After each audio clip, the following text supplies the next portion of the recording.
जय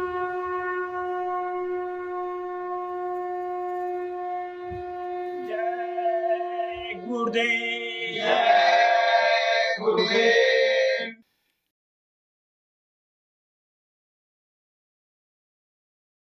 जय गुरुदेव। जय गुरुदेव। आओ आओ मेरे मन के वासी, तेरे बिन छाई मन में उदासी। आओ आओ मेरे मन के वासी, तेरे बिन छाई मन में उदासी। आओ आओ मेरे मन के वासी, तेरे बिन छाई मन में उदासी। आओ आओ मेरे मन के वासी, तेरे बिन छाई मन में उदासी। रैन निंदिया न दिन चैन पाऊं, नीर नैनों से निश दिन बहाऊं। रैन निंदिया न दिन चैन पाऊं, नीर नैनों से निस दिन बहाऊं। मीन सागर में हो जैसे प्यासी, तेरे बिन छाई मन में उदासी। मीन सागर में हो जैसे प्यासी, तेरे बिन छाई मन में उदासी। आओ आओ मेरे मन के वासी, तेरे बिन छाई मन में उदासी। आओ आओ मेरे मन के वासी, तेरे बिन छाई मन में उदासी। नाम तेरा गुरुदेव गाऊं, मन के दुखड़े तुम्ही को सुनाऊं। नाम तेरा गुरुदेव गाऊं, मन के दुखड़े तुम्ही को सुनाऊं। मन के अंदर आ जाओ प्रकाशी, तेरे बिन छाई मन में उदासी। मन के अंदर आ जाओ प्रकाशी, तेरे बिन छाई मन में उदासी। आओ आओ मेरे मन के वासी, तेरे बिन छाई मन में उदासी। आओ आओ मेरे मन के वासी, तेरे बिन छाई मन में उदासी। विरह अग्नि में अब ना जलाओ, प्यारी प्यारी सुरतिया दिखाओ। विरह अग्नि में अब ना जलाओ, प्यारी प्यारी सुरतिया दिखाओ। काहे डाले गले प्रेम फांसी, तेरे बिन छाई मन में उदासी। काहे डाले गले प्रेम फांसी, तेरे बिन छाई मन में उदासी। आओ आओ मेरे मन के वासी, तेरे बिन छाई मन में उदासी। आओ आओ मेरे मन के वासी, तेरे बिन छाई मन में उदासी। नाम नौका किनारे लगाओ, नाथ चरणों की दासी बनाओ। नाम नौका किनारे नाथ चरणों की दासी बनाओ। मत कराओ जगत बीच हासी, तेरे बिन छाई मन में उदासी। मत कराओ जगत बीच हासी, तेरे बिन छाई मन में उदासी। आओ आओ मेरे मन के वासी, तेरे बिन छाई मन में उदासी। आओ आओ मेरे मन के वासी, तेरे बिन छाई मन में उदासी। जय गुरुदेव। जय गुरुदेव।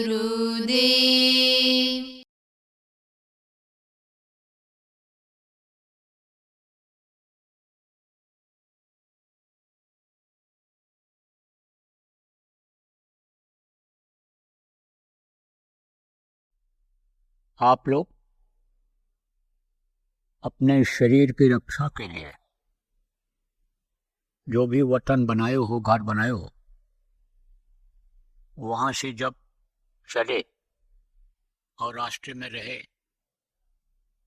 तब आपने ये महसूस किया होगा कि हम सफर में, हम कहीं जा रहे हैं, और समय का आपने ध्यान रखा। रेल से आए, बस से आए, अपनी गाड़ी से आए, तो समय का आपने ध्यान रखा कि समय से हमको रेल पर बैठना है, बस पर बैठना है। समय से नहीं पहुंचेंगे तो रेलगाड़ी चली जाएगी। समय का ध्यान रखा, समय से आप यहाँ पहुंचे। जो भी सेवादार पहली सेवा के लिए आए हो, आपको जिम्मेदार लोगों ने कहा होगा कितने तारीख तक आप पहुंच जाओ, तो आपने समय का ध्यान रखा और सफ़र करके आए। ऐसे प्रेमियों, ये जिंदगी का सफ़र है। जिंदगी का सफ़र क्या मतलब? समय जैसे आपका लगा घर से आने में, वतन से अपने आने में जैसे समय लगा, ऐसे जीवन का यह समय लग रहा है। कुछ समय के लिए यह मनुष्य शरीर उसने दिया, समय श्वास निश्चित कर दिया कितने श्वास तुमको खर्चा करना है, और यह समय जब तुम्हारा पूरा हो जाएगा तब तुमको ये शरीर छोड़ना पड़ेगा। जिस तरह से आपने अपने घर से चलने से पहले समय का ध्यान रखा कि समय से हमको बस स्टैंड पहुंचना है, समय से हमको रेलगाड़ी के स्टेशन पर पहुंचना है, समय का ध्यान रखा, समय से यहाँ पहुंचना है। ऐसे जीवन के जीने के समय को हमको आपको याद रखना है। कुछ जरूरी चीज़ें ऐसी होती हैं कि जो याद कर ली जाती हैं, जैसे भोजन करने का है, पानी पेशाब का है, यह याद किया जाता है कि हमको इसको करना है। नहाना धोना जैसे याद आता है, काम में व्यस्त रहते हो इसके बावजूद भी आपको याद रहता है। उसी तरह से यह याद रखना है कि हमारे जीवन का जीने का एक एक क्षण, एक एक समय निकलता चला जा रहा है, और हम किस काम के लिए इस दुनिया संसार में भेजे गए, किस काम के लिए हमारी ये जीवात्मा इस शरीर के अंदर बंद की गई, इसको याद रखने की जरूरत है। इसी को बोलना नहीं है, जिसको बोल जा रहे हो, लोग बोल जा रहे हैं, उसी को याद रखने की जरूरत है। देखो प्रेम, उसने ये मनुष्य शरीर दे दिया है कि जाओ, एक बार तुमको मौका देते हैं, इसको साफ सुथरा रखना, गंदा मत करना। मैंने जो ये मसाले से तैयार किया है, माँ के पेट में 9 महीने में तुमको, तुम्हारा हाथ पैर आँख कान उंगली बाल और ये जितने भी अंग हैं, इनको मैंने ठीक से तैयार करा दिया है। अपनी धार फेंक करके अपने मसाले के द्वारा तैयार करा दिया है, इसको तुम काटना तोड़ना फोड़ना मत। काटने तोड़ने फोड़ने से बचना, इसकी सर सफाई करते रहना कि जिससे इसमें कोई चर्म रोग ना हो जाए, अन्य तरह का कोई रोग ना हो जाए। और अंदर की भी सफाई करते रहना। पाप और पुण्य मैंने दोनों बना दिया है। पाप से बचना, न समझ में आवे तो वहाँ परमात्मा तुमको मिलेंगे, उनसे उनके पास चले जाना, समझ लेना। लेकिन अपना काम तुम बना लेना, जिसलिए तुम इस मनुष्य शरीर को मांग रहे हो, वो काम अपना पूरा कर लेना। और अगर उसको पूरा नहीं करोगे तो ये जो 5 तत्वों से शरीर हम तुम्हारा तैयार कराए हैं, ये तत्व अपने अपने भंडार में मिल जाएंगे और ये शरीर तुम्हारा बिखर जाएगा। देखो प्रेमियों, हर चीज की हिदायत मिल जाती है, तो यहाँ तो बार बार कोई चीज समझाना पड़ता है, तब समझ में आता है। और तो भी भूल जाते हो आप, क्योंकि ये भूल और भ्रम का पर्दा ऐसा काल माया ने फैला दिया है। लेकिन यही काल जो यहाँ भूल और भ्रम का पर्दा डाल दिया है, जिससे भूल जाते हो, वही काल माँ के पेट में मदद करता है। वही दयाल भी है। और उसके आज्ञा का उल्लंघन करो, उसकी आज्ञा वो जो कहता है चाहता है उसको न कर पाओ जो मौका दिया है, तो वही काल रूप तिनकर में भ्राता, जो जस कीन सो तस फलता खा। आप ये समझो कि वो फिर उसी तरह का फल देने का भी विधान बना दिया है। तो समझा दिया क्या इसको साफ सुथरा रखना और अपना काम बनाना। और अगर नहीं तो जो समय तुमको दिया गया है, जैसे पूरा होगा, कहीं भी रहोगे, चाहे खेत में रहो, चाहे बिजनेस व्यापार में रहो, चाहे नौकरी में रहो, चाहे घर का कोई काम रोटी पानी बनाते रहो, तुमको इसको खाली करना पड़ेगा। अब खाली कैसे होता है? ये जीवात्मा जब खिंचती है, नीचे से ऊपर की तरफ जाती है, जो इस शरीर के पैर के अंगूठे के अगले हिस्से तक अपना प्रभाव जताए हुए है, उधर से जब सिमटाव करती है, तो यही तत्व जो इस शरीर को बनाए हैं और चला रहे हैं, ये तत्व सब खत्म हो जाते हैं। आप ये समझो कि जल जल में मिल जाता है, पृथ्वी पृथ्वी में मिल जाती है, और आप समझो वायु वायु में मिल जाता है, आकाश तत्व आकाश में विलीन हो जाता मिल जाता है। तो इस शरीर में सड़न गलन बदबू आ जाती है, ये बिखर जाता है। तभी तो जानकारों ने कहा ना, तन बिन से जैसे जल ओरा, जो जम जाल करत है जोरा। तन बिन से, तन किसको कहते हैं? इस शरीर को। यह बिनस जाता है। यही जो चिकनी चिकनी ये चमड़ी है, यह फैल जाती है। यह समझो कि खून पानी हो जाता है। यही हड्डी अपना काम करना बंद कर देती है, इसकी ताकत खत्म हो जाती है, और इसी हड्डी से यह मांस जो चिपका हुआ है, यह अलग हो जाता है। यही शरीर, सुंदर सुडौल शरीर, यानी समझो कैसा लगने लगता है? घृणित लगने लगता है। घृणित किसको कहते हैं? जिसको देख करके घृणा हो जाए, यानी जो बिखरा हुआ है शरीर, उसको देख करके और उधर देखने की इच्छा न हो, वहाँ रुकने की इच्छा न हो। जो सुंदर सुडौल शरीर जिसमें यानी समझो कि खुशबू हो, वही बदबू जैसा मालूम पड़ने लगती है। मुर्दा के ऊपर आप कितना भी सुगंधित इत्र लगा दो, फुले लगा दो, कुछ भी लगा दो, चंदन लगा दो, इतना खुशबूदार होता है, लेकिन बदबू शरीर की जाती नहीं है। तत्न बिन से जैसे जल पोरा, जैसे ऊपर से बरसात में ओला पत्थर गिरता है, ठोस रहता है, सुंदर रहता है देखने में, एकदम उज्जवल रहता है, लेकिन थोड़ी देर के बाद वो पिघल जाता है। अब पानी जैसा हो जाता है, ऐसे ही ये तन में पानी पानी ही हो जाएगा, ये बिखर जाएगा। और जब जंजाल कर थे जोरा, वो तो काल जिसको कहा गया, यानी यमराज कौन है? काल है के एक तरह से नुमाइंदे हैं। वो तो इंतजार कर रहे हैं कि जैसे समय पूरा हो हम इनको अपने पास बुलावें और इनके कर्मों का हिसाब करें। कौन सा कर्म? यही जो हाथ से, पैर से, आंख से आप करते हो, अच्छा और बुरा दोनों कर्म, इन दोनों का हिसाब होता है। बहुत अच्छे कर्म अगर होते हैं तब तो यमलोक में जाना ही नहीं पड़ता है, लेकिन अगर कर्म बुरे बन गए तो यमलोक की यात्रा करनी पड़ती है। अब यमलोक का रास्ता यहाँ से कितना लंबा है, कैसा है, यह आपको नहीं मालूम है। इन बाहरी आंखों से उसको नहीं देखा जा सकता है। वो ओट में है। ओट किसको कहते हैं कि बीच में जब चीज़ें आ जाती हैं तो ओट हो जाता है।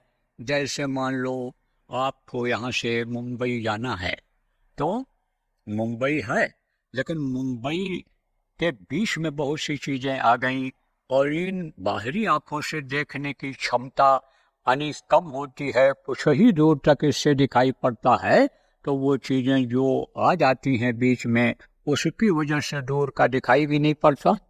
तो अब आप ये समझो कि इन आँखों से वो देखा नहीं जा सकता है रास्ता कैसा है, बहुत ही बीहड़ रास्ता है।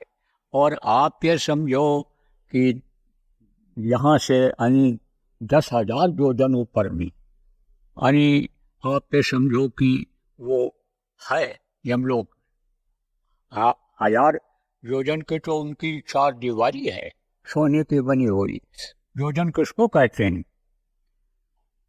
देखो कोस होता है, पहले कोस चलता था, फिर ये मील फलरान आया और उसके बाद ये किलोमीटर आ गया। नाप ये बदलता रहता है। 4 कोस का आप ये समझो कि 1 योजन होता है।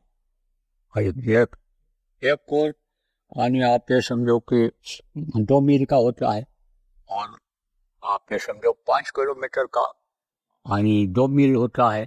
तो इस तरह से यानी इसकी नाप होती है, तो बहुत दूर है। अब वो यात्रा में यानी सफ़र उसके हिसाब से करना पड़ता है। किसके हिसाब से करना पड़ता है? कि जो इस शरीर को खाली कराता है, कान कि कहाँ ना अबला कर सके, कहाँ ना सिद्ध समाए, कहाँ ना पावक जल सके, काल का ही न खाए। काल काल अपने को नहीं खा सकता है और बाकी काल सबको खाता है। योगी जति सती सन्यासी सबे काल बस होए। जितने भी ये योगी जति सन्यासी ये जो सब हैं, ये सब काल के देश में रहे हैं। हम आप भी काल के देश में रहें, लेकिन हम आप काल के बस में नहीं हैं। क्यों? क्योंकि हमको आपको प्रेमियों गुरु महाराज मिल गए, समर्थ गुरु मिल गए। वक्त से हमने आपने उनको खोज लिया था, वो हमको आपको मिल गए। अब इस शरीर के भी रक्षक वही हैं और आत्मा के भी रक्षक वही हैं। काल के हाथ में जो डोर थी किसकी? जीवात्मा की। उन्होंने अपने हाथ में जब ले लिया तो अब इसके मालिक वो हो गए, इसके रक्षक वो हो गए। चले तो गए इस दुनिया संसार से, जिस धाम अपने चले गए, लेकिन वहीं से सवाल करते रहते हैं। नीचे जो गुरुओं का स्थान रहा है, समर्थ गुरु जहाँ तक त्रिकुटी तक आते रहते हैं, वहाँ तक आकर के संभाल करते रहते हैं। तो हमारी आपकी डोर तो उनके हाथ में है, लेकिन बाकी जो डोर है वो काल के हाथ में है। तो कभी सभी काल के वश में एक बार आते हैं। और काल का नुमाइंदा कौन है? नुमाइंदा किसको कहते हैं? कर्मचारी कह लो। काल के कर्मचारी हैं, काल के अधिकारी हैं। आप ये समझो कौन है? ये यमराज हैं। मोटे तौर से आपको समझाऊं कि जैसे देश होता है, जैसे ये भारत देश ही समझ लो, ये भारत देश है। अब इसको चलाने वाले कौन है? इसके मालिक एक तरह से प्रधानमंत्री, राष्ट्रपति, ये जो ऊंचा पद है, प्रधानमंत्री का पद होता है ऊंचा, तो वो है। लेकिन उन्होंने देखो ये मुख्यमंत्री बना दिया है। मुख्यमंत्री ने किसको बना दिया? आप ये समझो मुख्यमंत्री के अधिकार में ये जो कलेक्टर होते हैं ये लोग आते हैं। कलेक्टर के अधिकार में कौन होते हैं? तहसीलदार होते हैं, उनके अधिकार में कर्मचारी होते हैं, जैसे ये सिस्टम बना हुआ है, ऐसे काल भगवान ने भी अपना सिस्टम बना रखा है। देखो जैसे यहाँ न्यायाधीश होते हैं, न्याय करते हैं, कोई भी अपराध करता है, पकड़ा जाता है, तो जो पुलिस वाले हैं कहाँ ले जाते हैं, पेश करते हैं, जिनको मजिस्ट्रेट कहते हो, और मजिस्ट्रेट फिर वारंट बना देता है और फिर उनको जेल भेज दिया जाता है। ऐसी सजा यहाँ की जैसे है, इसी तरह का विधान ऊपर का भी है। तो यमराज का लोक बड़ा ही खराब लोक। आप ये समझो कि रास्ते में न तो कोई बावली है, और न कोई पोखरा है, और न कोई छाया है कि जहाँ इस जीव को आराम मिले। यमराज के दूतों के ऊपर निर्भर करता है, किसी को जल्दी ले आवें, देर में पहुँचावें, वो तो उनके ऊपर होता है। अब मान लो समय लग गया वहाँ पहुँचने में, ले जाने में, तो जीव ये बेहाल हो जाता है, चलते चलते खाने को नहीं मिलता, प्यासा रहता है। आप ये समझो कि जीव को कटे हुए पत्थरों पर से जाना रहता है, ओले पत्थर भी गिरने लगते हैं, कांटे रहते हैं। यमराज के सिंहासन तक पहुंचने का रास्ता बड़ा ही खराब रहता है। लोग तो यहाँ से सब अच्छे हैं, क्यों? क्योंकि वहाँ की रचना अलग है। जैसे यहाँ देखो कोई देश ऐसे हैं कि बहुत साफ सुथरे हैं और प्रकृति ने उनको बहुत कुछ दे रखा है, अच्छे अच्छे पेड़ हैं, फूल हैं, अच्छी अच्छी चीजें हैं जो कुदरत जिसको कहते हो उन्होंने दे रखा है। और कुछ देश ऐसे हैं कि जहाँ पर वो चीजें उपलब्ध नहीं हैं। इसी तरह से ऊपर की रचना है। तो ये आप जहाँ रहते हो ये पिंडलोक है, इसके ऊपर में अंडलोक है। अंडलोक में भी आप ये समझो कि रचना है। रचना किसको कहते हैं? रचना इसी को कहते हैं कि जैसे ये पेड़ और पौधे हैं, जैसे ये पत्थर हैं, और ये अनाज है, गाय बैल भैंस, पशु पक्षी देखो यहाँ हर तरह के हैं। कुछ पक्षी ऐसे हैं देखने में अच्छे नहीं लगते, कुछ पक्षी बहुत अच्छे लगते हैं, कुछ जानवर देखो बहुत अच्छे होते हैं, कुछ यानी खराब होते हैं। जैसे यहाँ की रचना है ऐसे ऊपर की हुई है। कुछ लोग देखो जहाँ ठंडा प्रदेश है वहाँ के लोग सुंदर होते हैं, कहीं कहीं लोगों की बनावट बहुत अच्छी होती है, और जो गर्म प्रदेश है वो देखो उनकी जो एक खाल है धुलस जाती है तो शरीर काला पड़ जाता है, और बनावट में भी कहीं कहीं अंतर है तो मनुष्य ही, लेकिन बनावट में देखने में फर्क हो जाता है। तो जैसे यहाँ की रचना इसे ऊपर की है, तो अंडलोक में देवलोक भी आता है। अब आपको जैसे मैंने बताया कि कुछ बहुत यानी सक्षम जिनको कहते हो वहाँ के लोग हैं। जैसे अपने देश की ही बात करता हूँ, सुंदर सुडौल शरीर है, लंबे तिरंगे हैं, मेहनत करते हैं, अच्छी कमाई करते हैं, रहन सहन अच्छा है, घर अच्छा बना हुआ, और कहीं कहीं पर सुविधा साधन की कमी है, आलसी हैं, भोजन इस तरह का खाते हैं कि आलस शरीर में आ जाता है, तो वो आगे बढ़ नहीं पाते, तरक्की नहीं कर पाते हैं। इसी तरह से ऊपर में भी ऐसा है। तो देवलोक है, देवलोक बहुत सुंदर है और वहाँ की व्यवस्था भी अलग है। लेकिन ये जो यमलोक है, जहाँ सजा देने के लिए ही इन्हीं व्यवस्था बनाया है उन्होंने, जिनको काल भगवान ईश्वर कहा गया। आप समझो जिनके माताहत ये जीवात्मा हो गई। माताहत किसको कहते हैं? अधीन, अधिकार में, वो जो चाहे वो आते समझो जैसा चाहे करें। जैसे कोई बंदर को पकड़ लेता है, अब बंदर को जैसा चाहता है वैसा उससे करवाता है, नाच नचावे, गाना बजवावे, डमरू बजवावे, जो चाहे उससे करे। ऐसे सो मरकटसम मरकटसम ये जीवात्मा फंस गई। ये किसके अधीन हो गई? जिनको लोगों ने ईश्वर कहा, जिनको खुदा कहा, जिनको लोगों ने भगवान कहा, उनके अधीन हो गई। है किसके अंश? ये उस अनामी के अंश है। इसका कोई नाम नहीं है, जिसका कोई लोक कथा नहीं है, जिसका कोई रूप नहीं है। आप ये समझो जो शब्द रूप में है ये उसके अंश है। उसी प्यार से उसी शब्द से ये जुड़ी हुई है और शब्द रूप में यह है। इसलिए जैसे मुंह से आवाज निकलती है, हम आवाज जो ये निकलती है सुनते हो आप, लेकिन इसको देख नहीं पाते हो। आवाज को देख नहीं पाते हो कि आवाज कहाँ से निकल रही है। जब आमने सामने पढ़ते हो तब आपको यह मालूम पड़ता है इनके मुंह से आवाज निकल रही है, रहो बीच में ही, लेकिन कौन बोल रहा है जब उसकी तरफ देखोगे, उसके मुंह को देखोगे, तब आवाज का पता चलेगा। ऐसे आवाज ही प्रभु है और आवाज ही से जुड़ी हुई ये आत्मा है। तो ये जो काल भगवान है, आप ये समझो इनके अधीन ये जीवात्मा हो गई। तो ये काल भगवान की यानी काल भगवान ने ही ये सब इधर नीचे का निर्माण करा दिया है।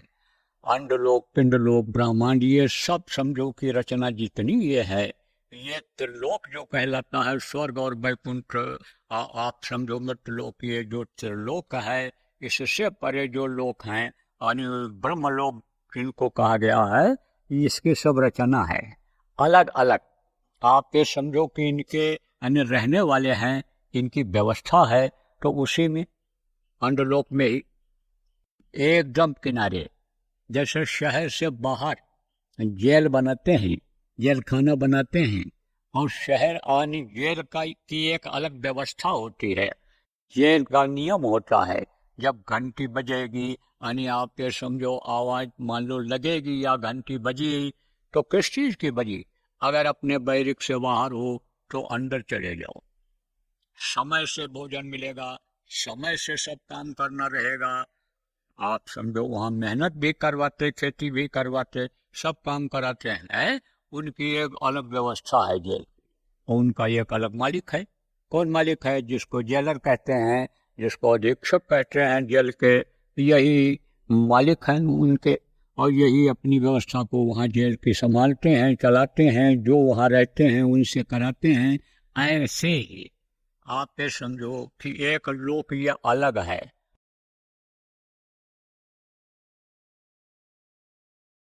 ये परिवर्तनशील संसार है, यहाँ बदलाव होता रहता है। इसलिए जो श्वास बचे हैं, जीने का समय बचा है, उसमें कुछ भजन भाव भक्ति भी कर लो, उसमें प्रभु को याद कर लो, प्रभु को पालो, प्रभु को अंदर में बसा लो। और नहीं तो फिर क्या लेकर तू आया जग में, क्या लेकर तू जाएगा, सोच समझ ले रे मन मूर्ख, आखिर में पछताएगा, पछताना ही हाथ आएगा। देखो बराबर साप्ताहिक सत्संग जो आप लोग करते हो, प्रचार प्रसार जो करते हो, तो ऋषि पूर्णिमा का भंडारा वगैरह या सत्संग वगैरह जो भी आप करते हो, इसको बराबर करते रहो, जनहित का भी काम करते रहो, लेकिन जीव हित का काम अब ज़्यादा करो। आप जीव हित के काम में ज़्यादा लगो। जीव हित का काम क्या है? जीवात्मा इस शरीर से निकलने के बाद नरकों में न चली जाए, काटी सड़ाई जाए, गलाई जाने लग जाए, यह फिर कीड़ा मकोड़ा, सांप गोजर बिच्छू, यह पक्षी और ये जो वृक्ष हैं इन योनि में न आवे, इनमें न तकलीफ झेलना पड़ जाए। यह काम पर अब ध्यान दो, आपकी भी न फंसे, और जो जीव हैं ये भटक रहे हैं वो भी न फंस जाएं। तो उनको रास्ता बताओ, लोगों को शाकाहारी बनाओ, नशा मुक्त बनाओ, नामदानियों को भजनानंदी बनाओ। इस पर अब ज़्यादा जोर दो। अब ये समय आ गया, नहीं तो बज रहा काल का डंका, कोई बचने न पाएगा। बचेगा साधजन कोई जो सत्य लो लगाएगा, जो साधना करेगा, साधक होगा, उसी की बचत होगी। और नहीं तो खराब पर खराब समय आता चला जा रहा है, और उसका जो है आपको नज़ारा समय समय पर यानी आंधी तूफान के रूप में, जमीन फटने धंसने के रूप में, लड़ाई झगड़ा के रूप में नज़र आ रहा है, दिखाई पड़ रहा है। जो पढ़े लिखे लोग हो आप ध्यान दो। जय गुरुदेव। सरकारी व गैर सरकारी अनुदान के लिए बिना सत्संगियों के सहयोग द्वारा जनहित के कार्यों में लगी हुई बाबा जय गुरुदेव धर्म विकास संस्था का मुख्यालय पिंगलेश्वर रेलवे स्टेशन के सामने मक्सी रोड, उज्जैन, मध्य प्रदेश में है। यहाँ पर सत्संग व नामदान का कार्यक्रम होता रहता है।